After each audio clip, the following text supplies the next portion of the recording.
저는 그냥 남편한테 얘기해요. 공감해. 앞으로 내가 하는 모든 말에 나 오늘 힘들고 공감이 필요해. 그러니까 너는 이제부터 내 말에, 내 감정에 집중하서 공감해. 명확한 디렉션을 주는 편입니다. 그럼 남편이 힘들었겠구나. 화가 났겠다. 안녕하세요. 저는 마음과 관계에 대해서 그림일기를 그리고 코칭 심리학을 공부하는 작가 서늘한 여름밤입니다. 오늘은 나는 오늘도 손절을 생각한다 라는 책을 함께 쓰신 두 분의 심리학자 분들을 모시고 공감과 연결에 대해서 이야기해볼까 해요. 두 분 간단하게 자기소개해 주시겠어요? 안녕하세요. 임상심리 전문가 이정아입니다. 안녕하세요. 심리상담사 김혜진입니다. 우리가 심리학자라고 하면은 사람들이 갖는 편견이 있잖아요. 되게 공감을 잘할 것 같다, 따뜻할 것 같다. 두 분은 어떠신가요? 전 아닌 거 알고 있어요. 네, 정말 저도 이런 편견 앞에서 정말 가끔씩 굉장히 당황할 때가 많은 정말 전형적인 티발놈이라고 하죠. 저도 제가 왜 심리학과에 왔는지 잘 모르겠어요. 혜진님은 어떠세요? 저는 심리학을 공부하는 사람들은 네. 다 공감이 부족해서 공부를 한다라고 생각하는 사람 중에 한 명입니다. 기대를 하시면 안 됩니다. 저는 어린 시절부터 굉장히 공감을 잘한다고 느꼈거든요. 근데 그것을 어느 순간 깨달았습니다. 저는 저 자신에 대한 공감을 너무 잘하는 혼자만 F시잖아요. 네, 스스로에 대한 공감은 굉장히 잘 되니까 다른 사람들하고 이야기하는 걸 즐거워하고 스스로에 대해서 공감을 잘하니까 나는 공감을 잘하는 사람이야 라고 생각했는데 그것이 여실히 깨지는 경험을 했습니다. 굉장히 충격적이었어요. 그때부터 저는 누군가 나에게 또 제 직업도 있기 때문에 심리상담사니까 너는 공감을 잘하잖아. 아니 너의 성격을 보면 너는 참 공감을 잘하는 것 같아. 노노노 나는 공감을 잘 하지 못하는 사람이기 때문에 심리상담사가 되었어 라고 이야기를 합니다. 제가 너무 웃긴 게 왜 요리사들이 집에서 요리 안 한다 그러잖아요. 제 주변에도 다 심리학하는 친구들이 많단 말이에요. 심리학하는 애들이 공감이 유료인 줄 알아. 무료로 공감을 안 해줘.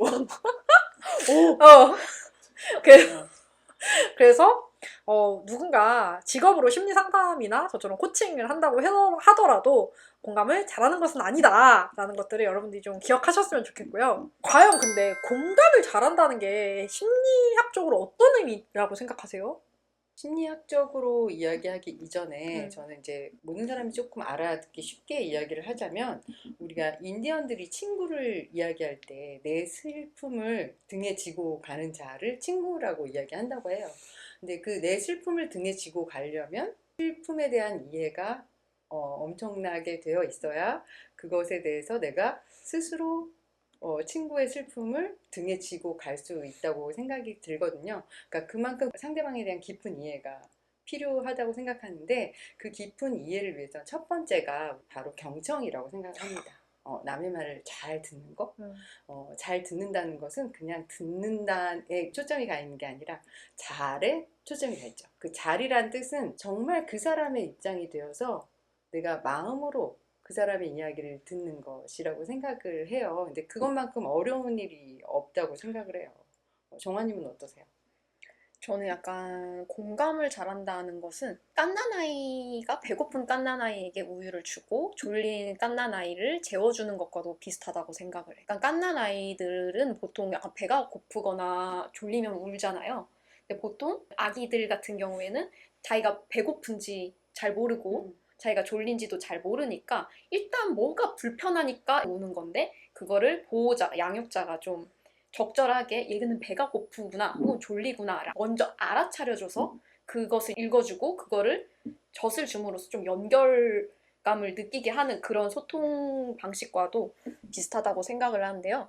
그래서 이건 마치 우리도 약간 감정이라는 것을 느낄 때 아무리 이게 어른이라도 지금 내가 느끼는 감정이 어떤 건지 내 불안이 어떤 건지를 잘 모를 때 내 곁에 있는 소중한 사람이 넌 지금 굉장히 불안하구나 너 지금 약간 마음이 좋지 않구나 약간 이런 식으로 감정을 읽어주고 이 연결을 해주는 것과도 좀 비슷한 작용이라고 생각을 해요. 그래서 아기가 내가 배고플 때 엄마가 알아차려줘서 우유를 주면 안정감을 느끼듯이 이게 감정이나 공감이라는 것도 내 감정을 다른 사람이 읽어주고 알아차려주는 것만으로도 약간 아이가 우유를 먹는 것처럼 안정감을 느끼는 그런 연결이라고 생각을 합니다.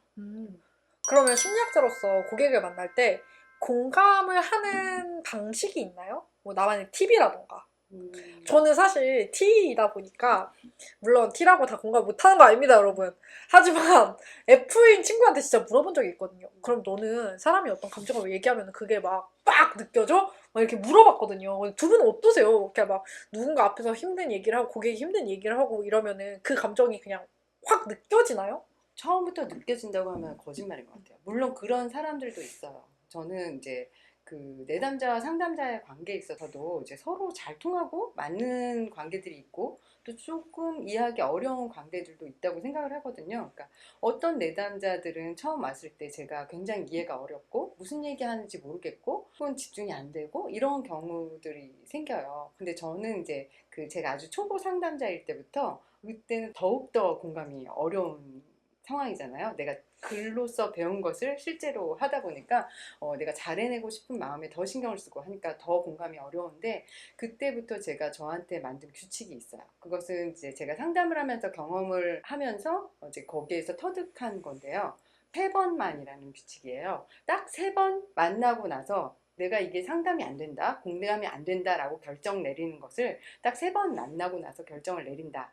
라는 건데요. 그렇게 하게 된 이유는 무엇이냐면 제가 어떤 종류의 내담자를 만나도 아무리 힘들고 어려운 종류의 내담자를 만나더라도 제가 3번 동안 경청하려고 노력하고 내가 마음이 가지 않더라도 마음이 가려고 노력한 내담자는 제가 3번만 딱 지나면 사랑하게 되더라고요. 제가 그 과정을 겪으면서 굉장히 놀랐는데요. 어떻게 이럴 수 있지? 이렇게 사랑스럽고 이렇게 사랑받아 충분한 사람을 나 왜 그동안 몰랐을까라는 생각이 3번만 지나면 다시 들더라고요. 너무 좋은 답변 해주셔서 어떡해? 그러니까 고객을 만났을 때나 내담자를 만났을 때 공감을 잘하기 위해서 어떤 노력들을 좀 하시나요? 이런 질문들을 받았을 때 상담사가 쓰는 스킬을 내 대인관계에 적용시켜서 쓰는 게 과연 괜찮을까 하는 생각이 들 때도 있어요. 맞네. 이게 내 친구한테 나는 상담자는 아니잖아요. 그래서 가끔씩은 좀 과도하게 좀 친구한테 상담자 역할을 하려고 하시는 분들이 있어요. 저는 약간 스킬 자체에 초점을 두려고 하기보다는 현재 상대방이 말하고 있는 거에 조금 더 궁금해하고 호기심을 가지는 것만으로도 충분하지 않을까 이런 생각이 듭니다. 되게 좋은 얘기네요. 오. 그러면 사실 우리가 요새 저는 공감을 억누르는 시대라는 생각이 들어요. 우리가 이 책에서도 말했듯이 공감의 시대라는 책을 우리가 함께 읽고 공감에 대해서 이야기를 나눴었잖아요. 그런데 그 책에서도 말했듯이 공감이 어느 정도는 타고난다. 그런데 우리가 지금 사는 시대를 보면 서로 공감을 잘하고 있는 것 같지 않거든요. 공감을 안 하면서 사는 게 더 편할 수도 있는데 그럼에도 불구하고 우리가 상대방한테 공감을 하려고 노력해야 되는 이유가 있다면 뭘까요?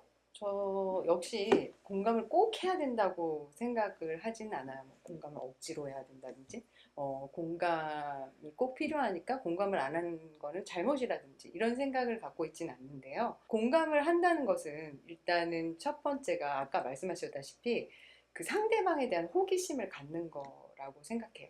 그 사람에 대해서 궁금하고 그 사람의 뭐 히스토리가 궁금하고 그 사람의 삶이 궁금하고 그 사람의 뭐 오늘의 그 생각, 오늘의 감정이 궁금하고 이런 것만으로도 충분한 공감이라고 생각하거든요. 공감이 너무 거창한 것이라고 생각할 때 우린 공감하기 더 어려워지는 것 같아요. 그냥 정아야 오늘 기분 어때?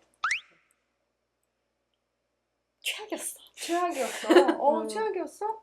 무슨 일이 있었는데 우리 이렇게 궁금해지잖아요. 정아가 왜 최악의 나를 보내고 있는지 우린 궁금해지는 것만으로도 충분한 공감이라고 생각하고 대답하지 않더라도 너의 그 최악의 상황이 나는 궁금하고 네가 힘들었을 거라고 여겨져 라는 것만으로도 충분히 공감이 될 수 있다고 생각하기 때문에 우리 공감을 너무 어렵게 생각하지 말고 쉽게 생각하자고요. 그렇죠. 근데 호기심이 안 되면 어떡해요? 호기심이 안 들 수 있죠. 얼마든지. 나는 궁금하지 않을 수 있잖아요. 그러면 오늘은 그 사람한테 궁금증이 없는 거고 어쩌면 나는 내가 공감받고 싶은 상태일 수도 있다고 생각이 들어요. 그러니까 누군가 나를 공감해 주기 바랄 때는 다른 사람 이야기 안 들릴 수 있거든요.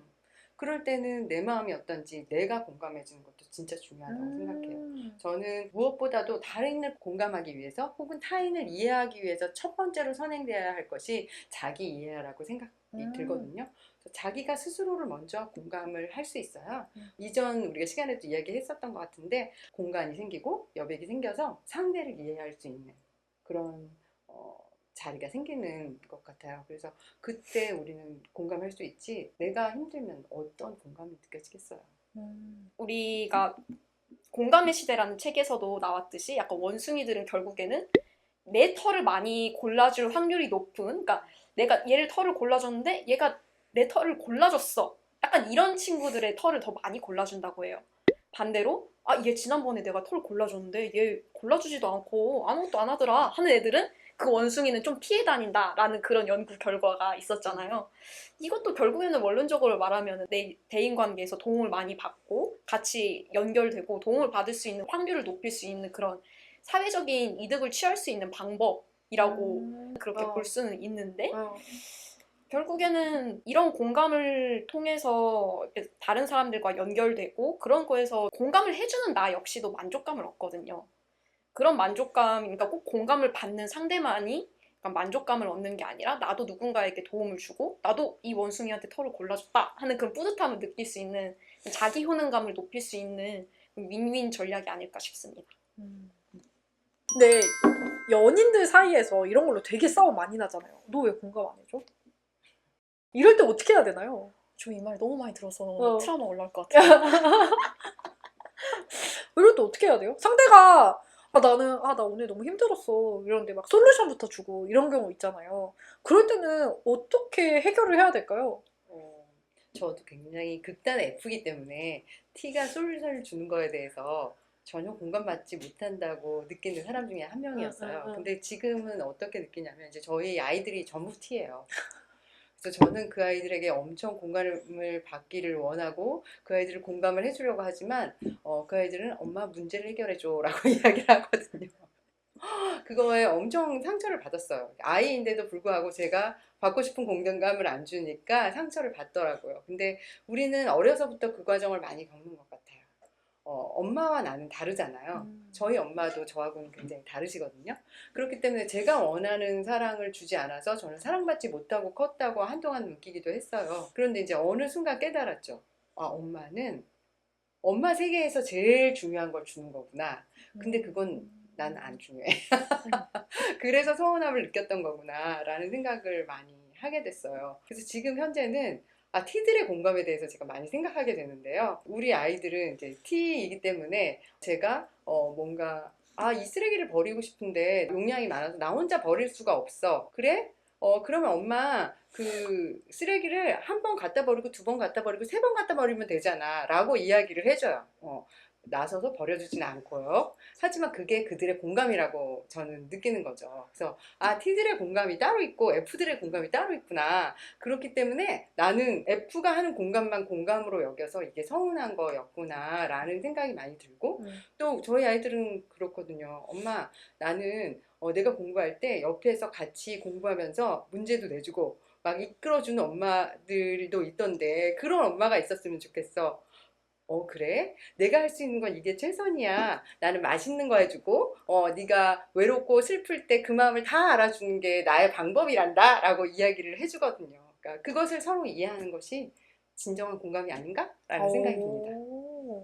저도 약간 연결해서 말을 하고 싶은 게 최근 들어서 약간 SNS나 이런 온라인 상에서 막 자주 나왔던 말 중에 하나가 나는 힘내라는 말이 너무 싫어. 약간 힘내라는 말은 잘못된 공감이고 잘못된 위로야 하고 되게 분노하는 글들을 좀 많이 봤어요. 그래서 약간 선생님이 말씀하신 것처럼 마치 옳은 공감이 따로 있고 틀린 공감이 따로 있는 것처럼. 그렇지만 뭐 어떤 분들은 부적인 공감을 공감이라고만 여기는 분들도 있고 어떤 분들은 나는 무조건 솔루션을 줘야지 감정만 공감해주면 뭐 이거 어쩌라는 거야 이렇게 느끼시는 분들도 있거든요. 근데 이게 선생님이 말씀하신 것처럼 어떤 공감만이 옳은 공감이고 그러니까 결국에는 내가 틀렸다고 여기는 그런 다른 종류의 공감에서 사실 그 공감에도 분명히 상대방의 진심이 있고 도우려는 마음이 있는데 그걸 너무 읽어내지 않으려고 너무 흑백 논리처럼 단정 지어버리면은 본인이 더 스트레스 받는 상황들이 있을 것 같아요. 사실 어떤 경우에는 정말 힘내라는 그런 단순한 말밖에 해줄 수 없는 상황들도 있거든요. 근데 이거를 어떻게 해석하느냐에 따라서 내가 상처받을지 안 받을지는 내가 결정이 되는 거죠. 이 힘내라는 단어를 얘 정말 공감해주기 싫어서 그냥 귀찮아서 이 말을 하는구나 라고 받아들이는 사람도 있지만 이 사람이 많은 감정이 있지만 나한테 말을 아끼고 나한테 조금이라도 에너지를 조금 주고 싶어서 이런 말을 하는구나 라고 받아들이는 거는 본인의 선택이고 본인의 몫이거든요. 그래서 저는 옳은 공감이 있다, 틀린 공감이 있다 이렇게 고민을 하시기보다는 나는 일단 공감은 해줄 수 있어요. 그게 T이든 F이든 간에. 근데 그걸 어떻게 받아들이냐는 또 상대방의 몫이니까 내가 어떤 공감을 했는지, 공감을 잘 했는지에 대해서 너무 고민할 필요도 없다고 생각을 해요. 저는 그냥 남편한테 얘기해요. 공감해. 앞으로 내가 하는 모든 말에 나 오늘 힘들고 공감이 필요해. 그러니까 너는 이제부터 내 말에, 내 감정에 집중해서 공감해. 명확한 디렉션을 주는 편입니다. 남편이. 힘들었겠구나. 화가 났겠다. 그것이 도움이 많이 돼요. 어. 그것이 설령 마음에 없는 이야기일지라도 내가 원하는 말을 듣는 것 자체가 굉장히 큰 도움이 되고 나는 위로받는다는 느낌을 받기 때문에 그런 건 굉장히 좋은 방법이라고 생각이 들어요. 그쵸. 구체적으로 디렉팅을 네, 해야. 힘들었다고 말해. 힘들었겠다. 힘들었어. 저 정아님의 얘기를 듣고 나서 공감에도 그라데이션이 있구나 라는 생각이 드네요. 공감의 그라데이션도 우리가 한 커플 한 커플 벗겨가면서 그것들이 다르다고 해서 공감이 아니라고 느끼지 말고 그것들도 받아들이는 그런 건강한 우리가 되었으면 좋겠습니다. 그럼 진짜 바보 같은 질문일 수 있는데 가끔은 어떤 처세술로서의 공감이 필요할 때도 있잖아요. 공감을 잘하는 것처럼 보이는 팁이 있을까요? 이거는 저도 약간 대인관계에서 저도 사람인지라 막 공감이 정말 힘들 때가 있거든요.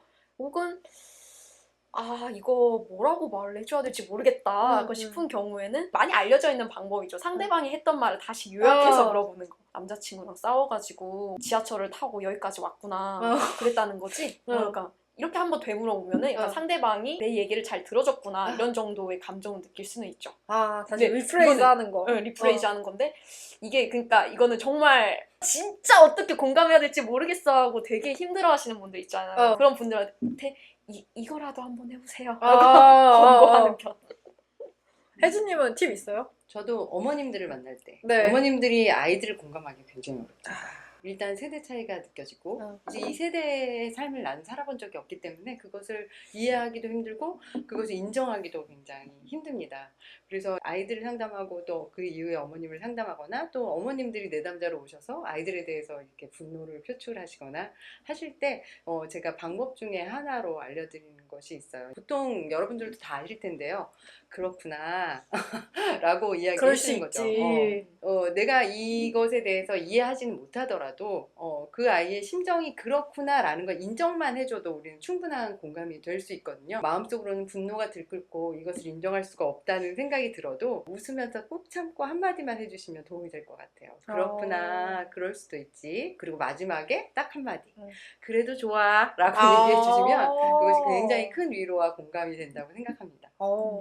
저는 원래 공감을 잘 못하는 편이기 때문에 인지적인 공감을 많이 사용을 하거든요. 일단 저는 첫 번째로 쓰는 게요. 공감이 잘 안 되는 경우를 좀 분석을 해봤어요. 공감이 잘 안 되는 경우가 어떤 경우냐. 이 사람 문제가 너무 작아 보여. 솔직히. 맞아. 왜 이거 가지고 이렇게까지 힘들어해? 라는 경우에 사실 공감이 제일 안 되거든요. 그래서 이 사람 입장에서는 이 작은 게 당연히 힘들 수 있겠다. 좀 요렇게 시작을 하는 것 같아요. 당신 입장에서는 그게 정말로 큰일일 수 있겠다. 저희 이제 다 30대잖아요. 20살, 21살이 진로 고민하는 거 보면은 막 약간 이런 마음으로 보게 되잖아요. 그냥 그때 놀면 되지. 근데 사실 그 친구 입장에서는 그게 굉장히 진지한 고민이잖아요. 그래서 그 입장에 좀 이입해서 하려고 하는 것 같고요. 그리고 이거는 제가 쓰는 방법 중에 하나예요. 도움이 되실지 마실지 모르겠어요. 저는 이렇게 써요. 저는 너무 공감이 안 되는 사람이 있으면 가만히 소리에 집중해요.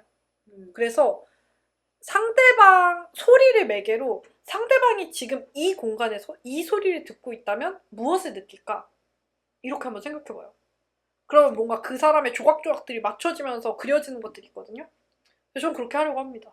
그게 얼마나 도움이 되실지 이 두 분의 충고를 잘 들으시고요. 제 얘기는 재미로만 들어주세요.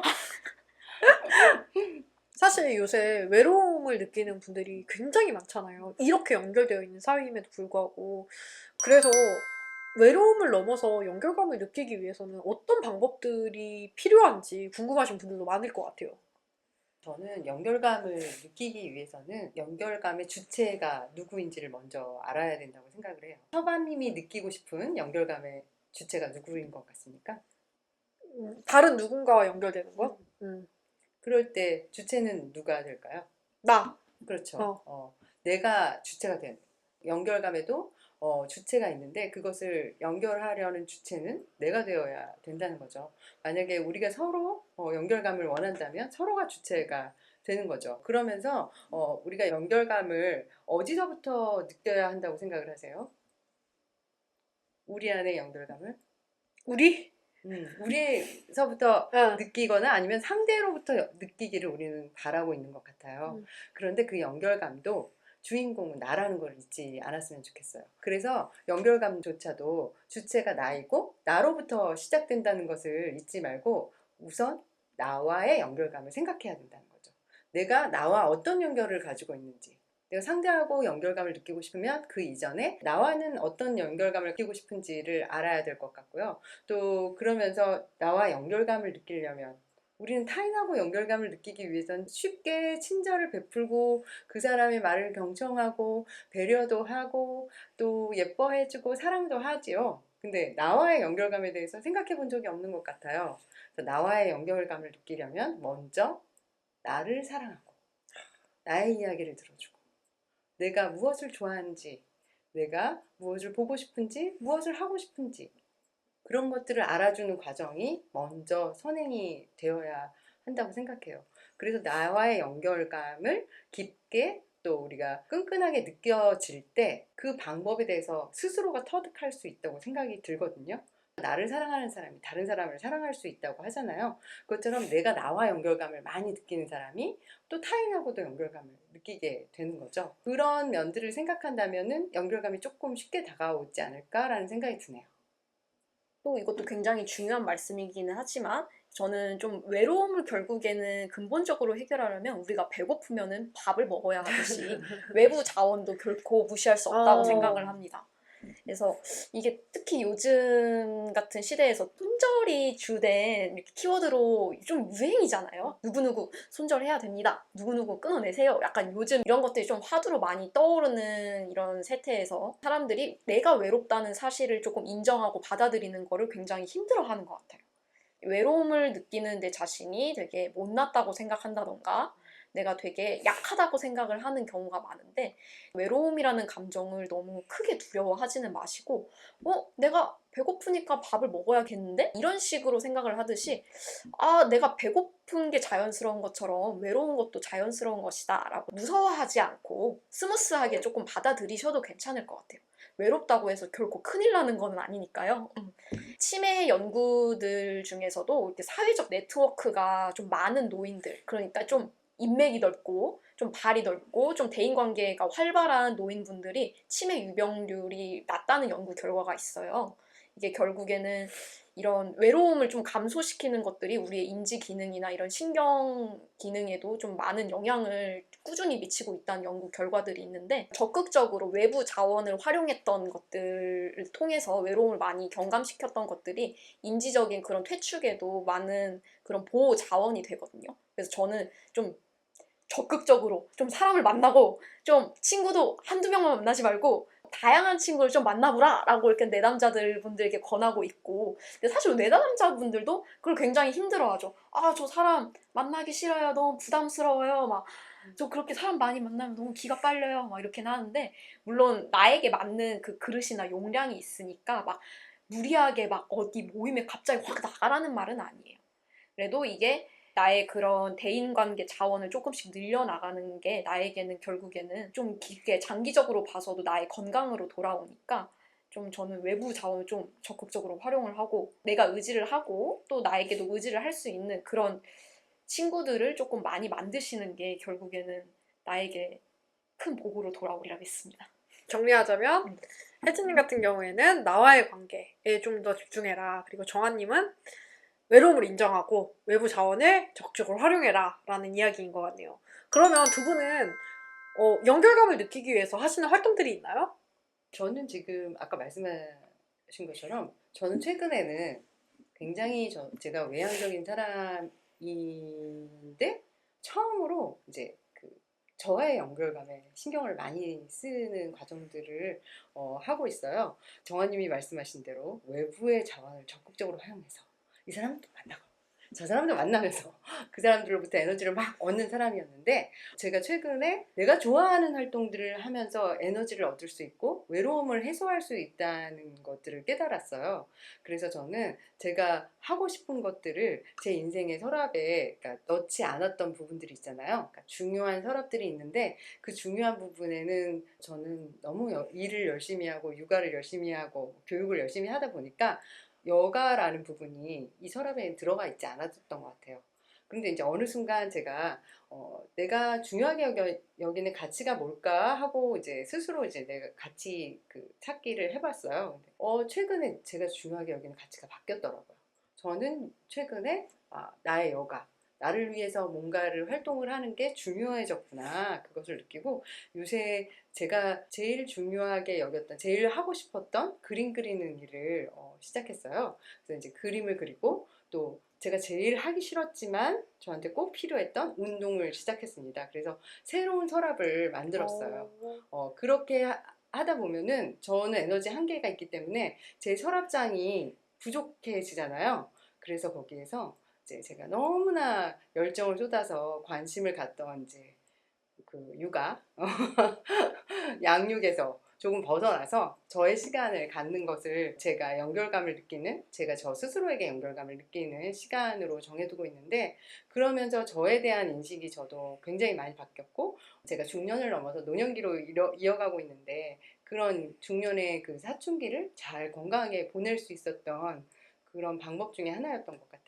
그래서 저는 정화님이 말씀하신 그 외부에서 에너지를 얻어서 외로움을 극복하는 방법 굉장히 중요한 방법이라고 생각하는데 그거와 더불어서 자기 스스로와 연결감을 가지고 자기 스스로 그 외로움을 극복하는 그런 방법들도 한번 사용해 보셨으면 좋겠어요. 저는 선생님과 반대로 저는 혼자서 약간 내면에서 좀 찾는 그런 활동을 20대 때는 사실 주로 해왔던 것 같고요. 근데 제가 제 스스로를 너무 몰랐던 거죠.